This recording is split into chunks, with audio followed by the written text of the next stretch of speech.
While many parenting trends focus on short-term happiness, a different playbook has been quietly passed down through generations, one that prioritizes independence over indulgence. And no, it's not about trust funds. It's about a hidden curriculum that often starts in the nursery. In this video, we're pulling back the curtain on the practical, everyday training that builds character, financial savvy, and grace. Skills you won't see on social media, but that have been the bedrock of lasting legacies. Forget the flashy displays of new money. Families with generations of quiet fortune often follow a completely different script. It's a script built not on providing comfort, but on forging character. It's a system designed to create adults who are not just rich, but resilient, not just privileged, but prepared. This isn't just about inheriting wealth, it's about inheriting wisdom. And these are principles that anyone, no matter their bank balance, can learn from. The goal is to raise children who can stand on their own 2 feet, navigate any social situation with ease, and understand that their greatest asset isn't what's in their bank account, but who they are as a person. So if you're fascinated by the psychology of wealth and the time-tested strategies that build true independence, stick around. We're breaking down 7 foundational skills that kids from these environments often master before they even leave home. The core problem: an age of unearned rewards. Before we get into the how, we have to understand the why. Why does this old-school philosophy feel so different from the mainstream? Because it often serves as an antidote to a problem that has become an epidemic: the problem of unearned rewards. Think about it. A common trap many well-intentioned parents fall into, especially with allowances, is creating a system where money appears weekly, disconnected from real effort or value. It can accidentally become a salary for simply existing, spent on fleeting pleasures, digital skins for a video game, a trendy snack, the latest viral toy. This can inadvertently teach a dangerous lesson that consumption is the goal and effort is negotiable. This isn't to blame parents. We live in an age of instant gratification. Our children are growing up where food is summoned with a tap, and entertainment is an endless scroll. The reward pathways in their brains are constantly being tickled by quick hits of dopamine, not the slow, steady satisfaction of a job well done. The risk is a generation that can become psychologically fragile, dependent on outside validation, and unequipped for a world that, outside the family cocoon, doesn't hand out participation trophies. The old money mindset comes from a place of historical awareness. These families have seen fortunes rise and fall. There's even a saying, shirt sleeves to shirt sleeves in 3 generations. They know that unearned wealth can be a corrosive force. It can hollow out ambition and create a dependency that's the total opposite of freedom. They tend to believe that the greatest threat to a legacy isn't a market crash. It's a child who has never known a real struggle, never felt the sting of failure, and never experienced the pride of overcoming a genuine challenge. Their entire parenting philosophy can be seen as a structured, deliberate rebellion against that slide. It's not about being harsh, it's about being realistic. It's about understanding that the world is competitive, and the most loving thing a parent can do is prepare their child for that reality, not shield them from it. They see their children not as vessels to be filled with happiness, but as apprentices to be trained in the art of living a capable, honorable, and independent life. This is the fundamental divide. While much of the world focuses on building a child's self-esteem through praise, this philosophy focuses on building self-respect through competence and contribution. They aren't just raising children, they are forging adults. And it all begins with a radically different way of looking at family and fortune. The old money philosophy: stewardship, not ownership. To really get the skills we're about to unpack, you first have to understand the central idea that underpins everything. It is the concept of stewardship. Many of us grow up with the idea of ownership. This is my toy. This is my room. This will one day be my money. The psychology is centered on personal benefit. In stark contrast, a child in an old money environment is often taught that nothing is truly theirs. Not the house, not the investments, not even the family name. They are merely the current caretakers. They are stewards. This one shift in perspective changes everything. Ownership implies a right to use and consume. Stewardship implies a duty to preserve and grow. You don't waste what you're tasked with protecting for future generations. This mindset is the invisible architecture holding up their entire upbringing.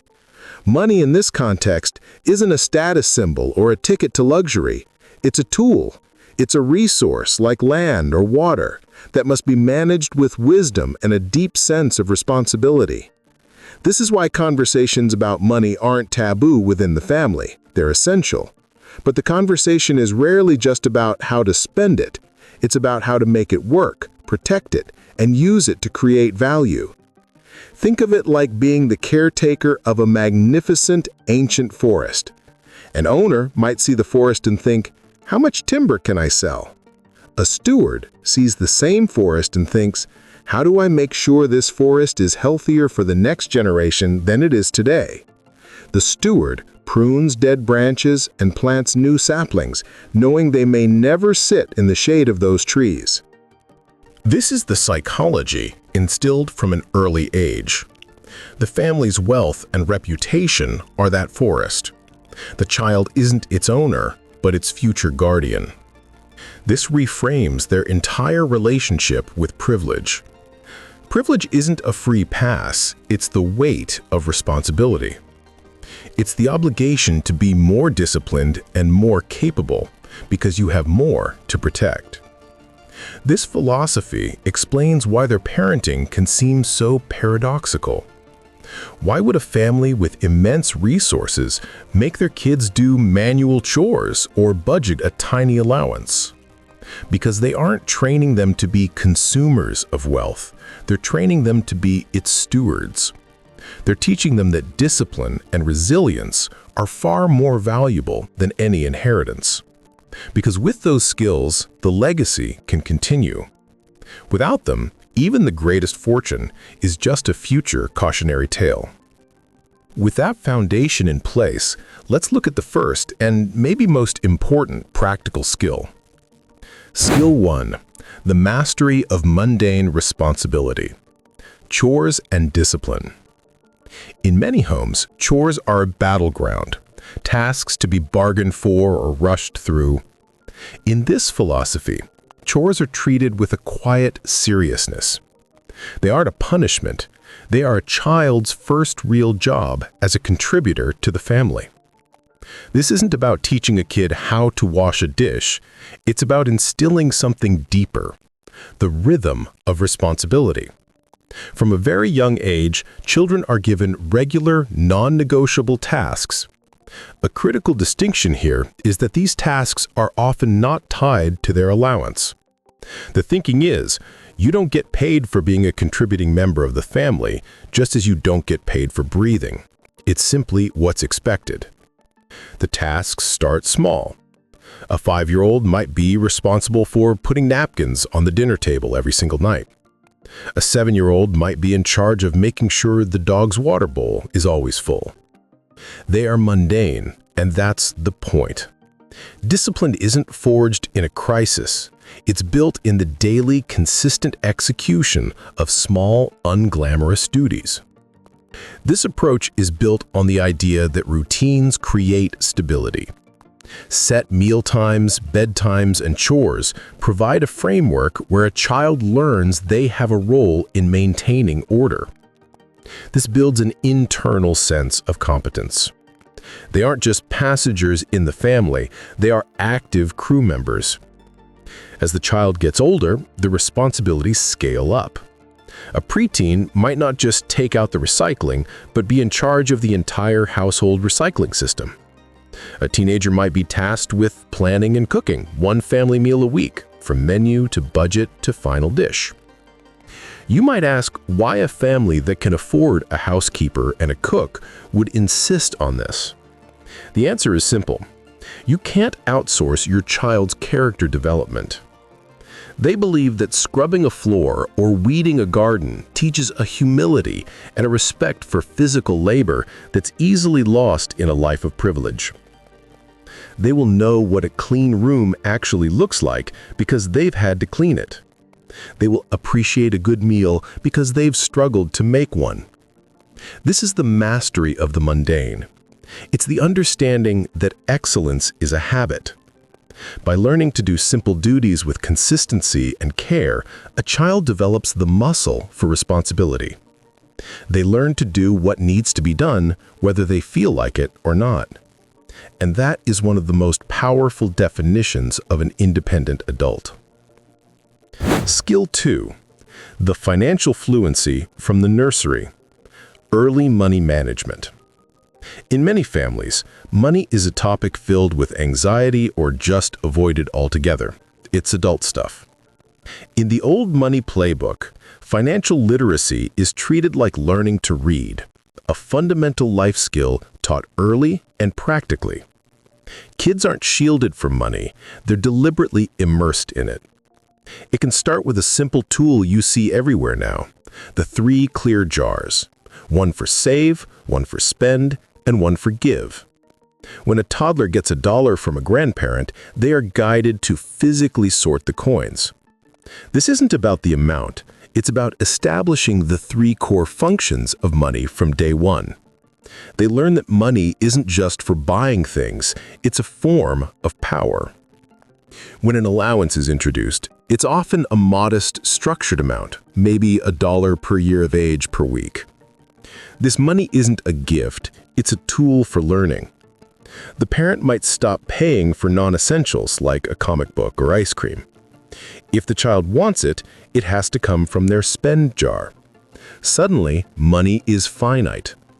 The choice to buy candy today directly impacts their ability to buy a toy tomorrow. This is where the first small, painful lessons in financial decision-making happen. And a key part of this approach is letting kids make mistakes. If a child blows their budget on a flimsy toy that breaks in an hour, the parent doesn't swoop in with a bailout. They let the child feel the buyer's remorse and then ask guiding questions like, "What did you learn from that? Would you buy it again?" They're teaching them to learn from small-stakes failures to avoid big ones later. As they get older, the financial training wheels come off. The save jar might become their first real savings account where they learn about interest. They might be tasked with budgeting for a family outing. This teaches them not just to spend, but to plan. A crucial element is teaching delayed gratification as a superpower. Waiting isn't a punishment, it's a strategy. A parent might offer a savings match, like for every $1 you save for that bike, I'll add $1. This frames saving not as deprivation, but as a way to accelerate their goals. By their teen years, the conversations may evolve to concepts like assets versus liabilities or the family's investment philosophy. A summer job's earnings might be an opportunity to introduce the power of compound interest, perhaps through a custodial investment account. Money gets demystified. By integrating these lessons into daily life, this approach aims to make children financially fluent long before they have any significant money of their own. Skill 3. The art of social grace, etiquette, and communication. While modern culture sometimes dismisses etiquette as stuffy, in these circles, manners are seen as a technology for navigating the world. They are a currency of respect that can open doors that credentials alone cannot. For these families, teaching social grace is as vital as teaching a child to look both ways before crossing the street. This training often starts at the family dinner table. In these households, dinner can be a ritual. Devices are away. The conversation is curated. The focus is on ideas, not gossip. Here, a child learns the basics of civil discourse, to listen more than they speak, to not interrupt, and to make others feel valued by asking thoughtful questions. The mechanics of etiquette are taught with gentle precision.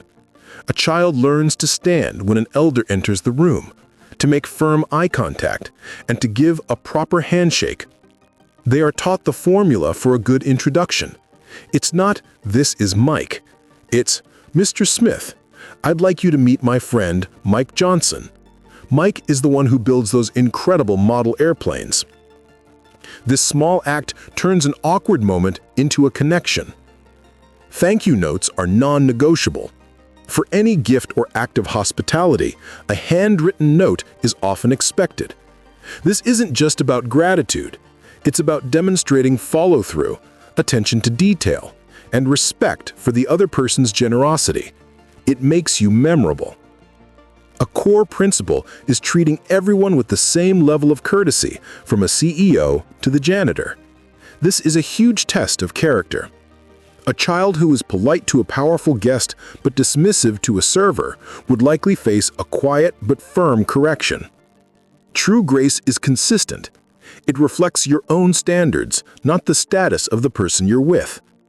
This extends to what you might call the art of presence. They are taught to stand up straight and to walk with purpose. In a world of frantic energy, this cultivated stillness projects confidence. This physical discipline is often honed through pursuits like horseback riding, ballet, or sports, which teach control and precision. To an outsider, these rules might seem rigid, but from the inside, they are a form of social armor. They reduce social anxiety and allow a person to enter any room, a boardroom, a diplomatic dinner, and navigate it with understated confidence. They know the unspoken rules, so they're free to focus on their goals. Before we get to our next point, which is all about navigating the world with quiet confidence, I have to ask, what is the most valuable non-academic skill you learned growing up? Was it something your parents taught you, or something you picked up on your own? Drop a comment below. I read every single one, and your stories really add to the conversation. Now, let's talk about the power of saying less. Skill 4. The power of understatement and discretion.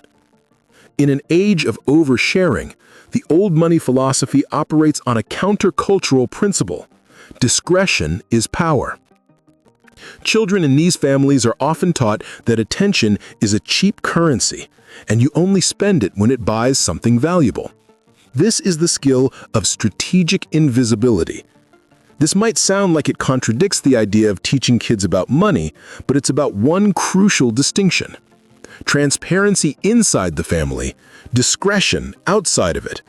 The rule is simple. We don't discuss family business with outsiders. This isn't about shame. It's a lesson in controlling your own story. Talking openly about money in particular is often considered unsophisticated. It invites envy, comparison, and transactional relationships. This philosophy shows up in their physical world too. Think of it as understatement as armor. While new money might buy the flashy car with the loud engine, old money might buy the top-of-the-line sedan in a muted color with a performance package only a true car enthusiast would recognize. Logos on clothes are small if they're there at all. They choose quality over branding, substance over show. The goal isn't to signal wealth to strangers. The people who matter already know. This isn't about hiding wealth. It's about being in control of who has that information. Bragging is seen as a sign of deep insecurity. A child raised with these values is taught that their worth is internal and doesn't need an audience. A vacation is a memory for a family album, not a highlight reel for social media. This extends to how they manage public life. They learn not to attend every party. They don't seek the spotlight. They pick their moments, make their impact, and quietly exit. This scarcity of appearance preserves their influence and options. They are taught that the person who talks less listens more. They gather information while revealing little. This makes them seem calm and powerful. In any negotiation, the person with the most information and the least emotional exposure usually has the upper hand. In a world full of noise, silence is a statement. In a world of relentless exposure, privacy is a luxury. By teaching children the power of understatement and the discipline of discretion, they give them a protective cloak that allows them to move through the world with less friction and far more control. Skill 5. Cultivating intellectual horsepower beyond schooling. For many, education is a means to an end. Good grades, good college, good job. For families focused on legacy, that view is tragically short-sighted. Formal schooling is just one part of a lifelong project, cultivating intellectual horsepower. Education isn't a race to a diploma. It's the work of building a well-furnished mind. This process often starts at home. The home is a literary environment. Books are tools in constant use, and children are raised seeing their parents read for pleasure and knowledge. This models the idea that learning doesn't stop when the school bell rings. The curriculum of the home goes far beyond the school syllabus. It's an immersion in cultural literacy. Weekends might be for trips to museums, art galleries, or the symphony. A child might not understand a Picasso at age 7, but they're learning that these spaces are familiar, not intimidating. They're building a mental library of references in art, music, and history that will allow them to connect with a broad range of people later in life. Dinner table conversations are a critical training ground. The talk is not of people, but of ideas. A parent might bring up a current event and ask not what the child thinks, but how they think. What's the argument for the other side? What historical event does this remind you of? This is how you teach critical thinking, not just facts. It's about training kids how to think, not just what to think. While these families often send their children to excellent schools, they are constantly supplementing that formal education. Travel is a huge part of this, but it's rarely just resort vacations. It's often immersive travel that exposes them to different cultures and languages, fostering adaptability and a global perspective. The goal isn't to create a walking encyclopedia, it's to build a mind that is curious, agile, and able to make connections across different fields. An heir who can discuss Renaissance art, geopolitical strategy, and biotechnology is an heir who can command respect and spot opportunities others miss. They are being trained to be interesting, not just impressive. This is an asset that, unlike money, can never be lost or stolen. Skill 6. The gift of failure. Building resilience and decision-making. In a culture obsessed with success, perhaps the most radical skill these parents teach is how to fail. They see it as a mandatory part of the curriculum. They understand that an adult who has never been allowed to fail is a fragile adult. Their approach is to create what you might call safe-to-fail environments. These are controlled situations where the stakes are low, but the lessons are real. They allow for scraped knees, both literal and metaphorical, to prevent broken necks later on. This starts with small financial mistakes, as we've seen, but it goes much further. Think of a hypothetical scenario you might read about in a book on wealth. A 12-year-old is given a small amount of money, say $100, and a simple instruction. Try to grow this by the end of summer. The parent steps back and watches. The child might try to start a business and fail. They might buy something to resell and lose money. The parent's role isn't to prevent the loss. Their role is to conduct the post-mortem. After the failure, they sit the child down and, without judgment, help them deconstruct what happened. Why do you think that didn't work? What would you do differently? This is how you teach critical thinking, not just facts. It's about training kids how to think, not just what to think. This philosophy extends to social and academic life. Boarding school, a tradition in some of these circles, is a prime example of a large-scale, safe-to-fail environment. It forces a teenager to manage their own time, laundry, and social conflicts, away from constant parental supervision. The parents don't swoop in to solve roommate squabbles or argue over a bad grade. They let the child handle it, fail, and learn to fix their own problems. They are teaching their children that resilience isn't a trait you're born with. It's a muscle built through exposure to manageable stress. They want their kids to get rejected sometimes, to get passed over for the team, to feel disappointment. Each of these small failures inoculates them against the fear of trying. By the time they're adults, they aren't afraid to take calculated risks because they have a long history of surviving and learning from failure. Confidence isn't born from a life of protection. It's forged in the fire of survived mistakes. Skill 7. The mindset of the steward. Legacy and philanthropy. This final skill brings us full circle, connecting everything back to that core philosophy of stewardship. It's the understanding that wealth is for a purpose beyond personal glory. Children are taught that privilege comes with a responsibility to serve others. This isn't a lesson saved for adulthood. The give jar from their early days is the first step. It establishes the habit of philanthropy as a normal part of managing money. Children are often given the choice of where their give money goes, fostering a personal connection to giving. As they grow, their involvement becomes more hands-on. A family might volunteer together at a local soup kitchen. This is a crucial experience that exposes a child to different realities, building empathy and grounding them in the real world. It teaches them that their role is to be an active participant, not just a distant benefactor. By their teen years, they might be invited to sit in on meetings for the family's charitable foundation. They might be given a small budget to research and allocate to a cause they care about. This is high-level training in strategic philanthropy. They learn how to vet organizations, measure outcomes, and think about solving root problems instead of just treating symptoms. This process gives their future inheritance a sense of meaning and direction, which is a powerful antidote to the aimlessness that can come with wealth. It also reinforces family values and binds the generations together around a shared vision. It's the kind of thinking you see with someone like Warren Buffett, who has pledged the vast majority of his fortune to philanthropy.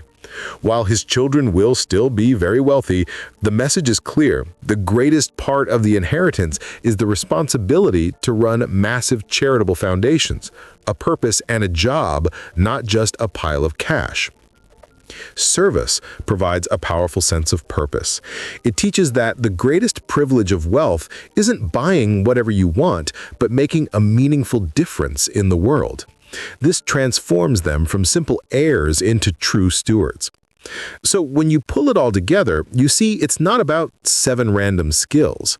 It's an integrated system, a blueprint designed to build one thing, a truly independent adult. Notice how they all interlock. The discipline from daily chores builds the patience for long-term investing. The social grace from the dinner table provides the tools to navigate the networks that intellectual curiosity opens up. The resilience from small failures gives them the courage to pursue a purpose bigger than themselves. This is the hidden curriculum. It's a decades-long apprenticeship in competence. And here's the biggest paradox of all. The surest way to preserve a fortune is to raise heirs who are fully capable of building one on their own.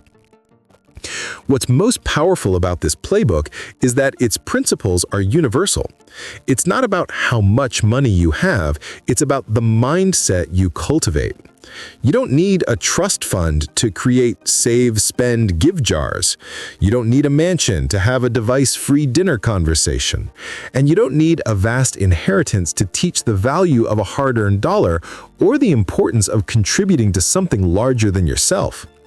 At its heart, this approach is a return to timeless values: responsibility, delayed gratification, and service.